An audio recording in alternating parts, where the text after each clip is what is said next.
Okay, so we're going to look briefly at this concept of intelligence testing in psychology and how we use various tools in order to determine the intelligence level that someone may or may not possess. So we should first kind of orient ourselves by thinking about what is intelligence. If we're going to try and measure it, we should probably know what it is. And so intelligence is defined as goal-directed adaptive thinking. So you have some goal in mind, and you use adaptive thinking in order to achieve said goal. And so, in order for this to happen, you have various mental processes. Now, this is incredibly difficult to measure on standardized tests. So, kind of before we even dive too much into this, IQ tests are, for the most part, kind of a waste of time. And most psychologists agree with this and understand that intelligence testing cannot measure all aspects of intelligence. There are some things that simply cannot be measured on any sort of standardized test. They may come up in other aspects of life that simply can't be tested. So we'll just get that out of the way from the get-go. But there's still nonetheless some history and some use to it. They're not completely useless. And the first person who started kind of measuring the intelligence of people, and he was measuring the intelligence of children, is a guy by the name of Alfred Binet. And he was a French psychologist, and he was measuring the mental age of children. So he could see which of those children needed extra help and could be sorted into separate classes. So he would measure all kids age 7, and if he found some kids who were not at the mental age of 7, they would be placed in a class for 5 or 6-year-olds so they could get more help and more support and move along. So Binet is kind of the first one to develop this sort of testing. Many years later, Louis Terman comes along and modifies Binet's testing and creates what's known as the Stanford-Binet testing, because Terman was working at Stanford University at the time. And this type of testing was often used during World War I to figure out where soldiers should go and where they should be placed. So intelligence testing suddenly became kind of in vogue during the World War I era in order to measure how intelligent various people were as they assumed their jobs in the army and other places. So in terms of when we do intelligence testing, psychologists measure an aspect of intelligence that they call the IQ, or the intelligence quotient. And so that originally comes from this kind of mathematical formula that was used. And it was a ratio of the mental age over the chronological age multiplied by 100. So if you were, so the mental age it's measure performance based off comparing that singular person's performance to performance of an average person of a given age. So if you were 5 and you scored some number on a test, let's say you got 75% of the test questions right, and the average 7-year-old also got 75% of the question right, then your mental age would be 7. So you would put 7 over 2, mental age 7, over 5, over chronological age 5, and then multiply that by 100, and that's how you get your IQ score. If you took a test and your score is comparable to that to the average 10-year-old, then your mental age is 10. And if you are 10, then you go 10 over 10, which is 1 times 100, and you end up with the IQ of 100. And that's how we end up with IQs following a normal distribution. And so the mean, median, mode are about 100, and the standard deviations tend to be about 15 or 16.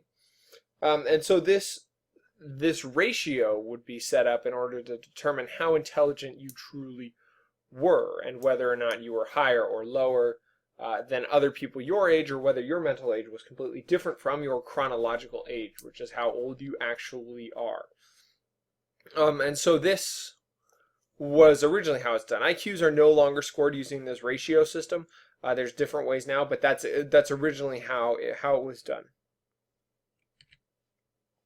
And so one other thing that's worth talking about is this idea that when we give these sorts of tests, we need to standardize them, because we can't be comparing apples to oranges. We have to know what we're comparing. And so that way we can create meaning from scores. And so the way that we standardized is we give a test to a standardization sample. That is a group of people who is representative of the whole population. And then you take this sample data, you compare it to norms, which again are standard of performance, which you can compare anyone who takes the test to, and you can make sure that your test is accurately reflecting the whole population. And so what psychologists have found, and people who are involved in psychological testing, is that these tests need to be restandardized anytime a new group takes a test. So every year we need to restandardize these tests. We need to set it to a different level, because performance changes from year to year. And one of the things that shows up as a result of this is something called the Flynn effect. And the Flynn effect supports this need to restandardize, because what it's found is that the population has actually become smarter over the last 50 years.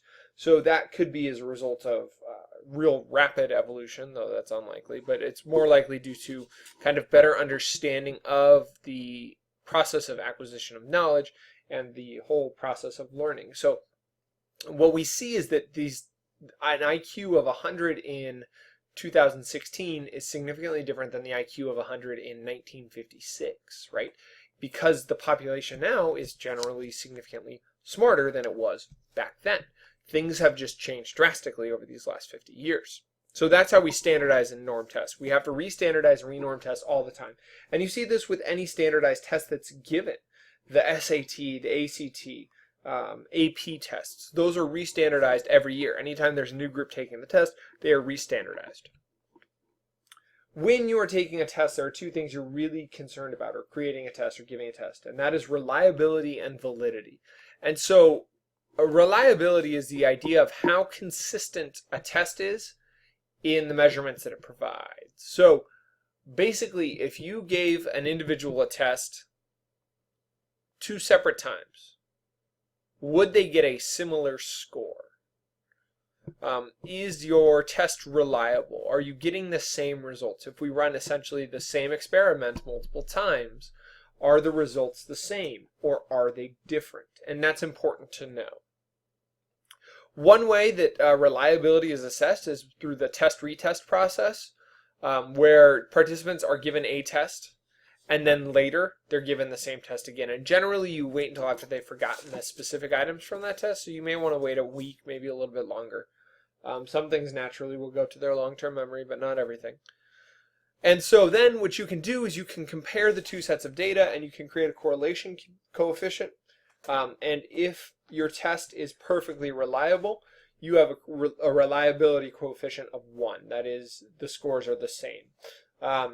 Generally, that doesn't happen. Good tests are not always at 1. It could still be a valid test or a reliable test if it's not at 1, but relatively close to that. And so reliability is an important thing when we do psychological testing. You need to make sure that it's accurate in its measurements, right? And reliability applies to groups as a whole, and all of these standardized tests apply to groups. So even if it is reliable, an individual may show a lot of differences in score. So if you have, let's say, 2,000 people doing the test-retest method, you may have almost all of them getting the same score, but you may have one outlier whose score is significantly lower or significantly higher the second time, right? That doesn't mean the test isn't reliable. It's reliable for the group, but for that individual, it just happens to not be as reliable, and so that's problematic. Next is validity. And validity is how much a test measures what it's intended to measure. Like if you're taking a psychology test, it should test your knowledge on psychology, not your knowledge on math or your knowledge on English. And so the way that you can calculate this is comparing how well results from that test correlate with other measures of intelligence that assess what the test is supposed to predict. So if we look at one common standardized test that's used as a SAT or the ACT, and your score on that should correlate fairly closely to your grade point average. If it doesn't, then there's some questions about the validity of that test, although there are tons of other variables going on there that could affect And internal, there's two types of validity. There's internal and external validity. And internal validity is how much subjects or results are due to the questions being asked and not some other variable. So that some other variable could be like you didn't sleep at all the night before, or some other variable could be that the question is poorly worded, or there's some fire alarm going off, or something like that. And then external validity is the true validity, and that is how much can that results from a test be applied and generalized to the real world. So if you're giving an intelligence test, an IQ test, it would be valid only if it measures your intelligence. So if you're taking this test and it's not measuring your intelligence, but rather your command of the English language or your command of physics, that's not intelligence, that's a physics or a math test. And so you need to make sure that you're measuring what you actually intend to measure. There are two types of tests in intelligence testing. Projective tests and inventory type tests. Those are the two main ones. And projective are ambiguous with open interpretations, and those are presented to you and you give open-ended responses. And then we have what are called inventory type tests, where you answer a standardized series of questions and you have some number of choices to choose from. It's not as open-ended as the projective test. Other types of tests exist. There are power tests that are designed to gauge your ability in a specific area. And what those are really, really, really difficult tests that you are unlikely to answer all the questions correctly. Those would be like an AP test, right, where it's not intended for you to get 100%. And then there are what are known as speed tests, which are very easy, but the tests are timed, and they're timed in a way that are fast, making it difficult to complete your tests. And then you have achievement tests, which measures how much knowledge you've gained in a specific area. So if you took a test on a final exam in a course is an example of an achievement test. And then we have aptitude tests, which evaluate specific abilities that a person has. So things like that would be like the ASVAB tests and various other career placement tests fall under that aptitude type of testing. So projective tests. Two of the more popular tests that you probably heard of before are the Rorschach inkblot tests and then thematic apperception test. And the Rorschach is a series of inkblots where the participant is asked to observe them and then characterize them and describe them. And based off their responses to those inkblots, they're scored, and that will give you an evaluation of someone's personality. So you record what people are saying, how they're responding to these various stimuli, and then based off of that, you can get a sense of what their personality is. And then the TAT is a series of pictures of people in ambiguous relationships with other people. So you're not really sure, oh, are they a couple, or are they on a first date? Are they friends? Are they family? How is this? And what happens is the participant is asked to create a story that tells what is leading up to the scene and then what is going to happen after the scene that they are shown. And then the responses that the participants make give us an opportunity to make judgments about their personality. And so what we're doing is we're just collecting information about how people perceive the world. And then we're judging their personality based off that. And these types of tests are really, really popular among the psychoanalytic views of personality. And then, of course, as you could imagine, one of the biggest problems with these types of tests is that the assessments are so subjective that it's up to each individual person's response and then even each individual psychologist's interpretations of those responses. And so it's really hard for us to just lock these down hard and fast and true because they are so subjective. Then we have the inventory type tests, and these contain fixed answers to questions. There are no free responses, and one of the most commonly used one is the MMPI2RC, which it stands for something that's essentially useless for you to know. And what that does is it presents participants with all these types of questions, and their options are true, false, or they can't say, which is they don't know, they're not aware off the top of their head. And these tests are also used to characterize people's personalities. But because they're kind of bubble-in responses, if you will, they are more objective than than the other types of tests. And so you have these different ways to characterize people's personalities. None of them are perfect. None of them work every time. But they're different tools in the toolkit of psychologists in order to work to try to figure out what's going on in people's personalities and in people's brains. And these are useful when we use to diagnose abnormalities. We can see a pattern amongst people who suffer from various psychological diseases.